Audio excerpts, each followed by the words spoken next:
Video wali murid sekolah elit tolak program-program makan bergizi gratis, MBG, di Sekolah Dasar Islam Terpadu, SDIT, Al-Izzah Serang, Banten, viral lewat media sosial.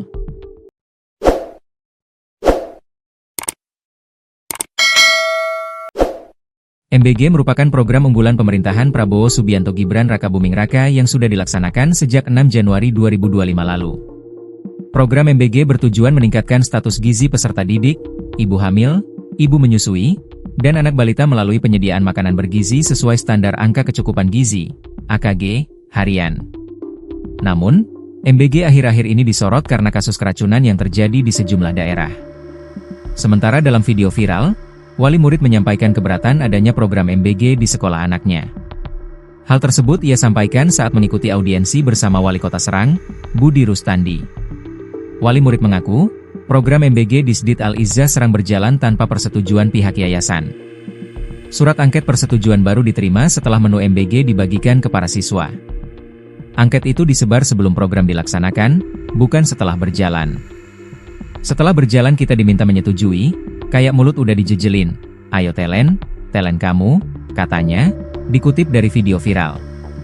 Wali murid itu kemudian menyinggung taraf ekonomi orang tua siswa di SDIT Al-Izzah Serang yang sudah menengah ke atas. Ia menyebut, para orang tua memiliki sopir pribadi yang bertugas mengantarkan anaknya ke sekolah. Maaf, sebagian besar anak-anak Al-Izzah sopirnya satu-satu. Kalau kumpul wali murid rata-rata, bawa Pajero Fortuner, harganya 700 juta rupiah itu. Sopirnya satu-satu sebulan, gajinya 3 juta rupiah, kata dia. Wali murid ini juga menyinggung soal MBG untuk golongan orang tak mampu saja. Semula ia bercerita saat mendapatkan curhatan dari sang anak terkait MBG. Anak saya bertanya, "Bunda, memang boleh kita makan MBG? Bukannya MBG untuk anak gak mampu? Emang Bunda merasa tidak mampu ya, sampai aku makan MBG?" Katanya mengulang obrolan dengan sang anak. Wali murid itu kemudian memilih merogoh kocek sendiri untuk jasa catering daripada anaknya harus makan MBG. Ia menegaskan, MBG tidak tepat sasaran jika dijalankan di SDIT Al-Izzah Serang. Kenapa mesti MBG itu di SDIT Al-Izzah? Dilihat dari sudut pandang manapun sangat tidak rasional, tandasnya. Hingga hari ini, Rabu, 1 Oktober 2025, video wali murid tolak MBG sudah ditonton lebih dari 400.000 kali di akun Instagram @sipaling_serang. Warganet ikut meramaikan dengan berbagai komentarnya. Ada yang pro dan kontra terkait penolakan MBG di sekolah elit. Warganet menilai MBG adalah program pemerintah yang tidak melihat taraf ekonomi di sebuah sekolah. Sekretaris Yayasan Sekolah Dasar Islam Terpadu, SDIT, Al-Izzah Serang, Wawan Mulyana memberikan tanggapan terkait video viral. Ia menegaskan, penolakan MBG datang dari segelintir wali murid, yakni hanya 25% dari total keseluruhan.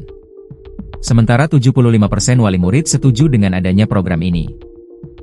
Penolakan dari wali murid itu hal wajar, ungkap Wawan, dikutip dari tribunbanten.com. Wawan menambahkan, pihaknya akan berkoordinasi dengan Dewan Pembina untuk membicarakan program MBG di SDIT Al-Izzah Serang. Meskipun demikian, ia menekankan, setiap anak baik di sekolah elit maupun lainnya sama-sama berhak mendapatkan MBG. Kita di yayasan tujuannya mengawal kebijakan dari pemerintah pusat. Bahwa makan bergizi gratis itu hak anak-anak bangsa Indonesia, tambahnya. Wawan dalam kesempatannya juga memastikan dapur MBG yang menyuplai makanan ke SDIT Al-Izzah Serang sudah sesuai dengan standar Badan Gizi Nasional, BGN. Dapur MBG kini telah siap beroperasi, tinggal menunggu hasil koordinasi dengan Dewan Pembina. Dapur MBG ini sampai sekarang pertama sudah ada kepala dapurnya. Kepala dapur itu dikirim dari BGN, sudah ada. Tinggal pelaksanaannya dari bagian pusat. Kapan bisa dilaksanakan? Itu tergantung bagian pusat. Dapurnya sudah diverifikasi semaksimal mungkin, sesuai standar BGN, jelasnya.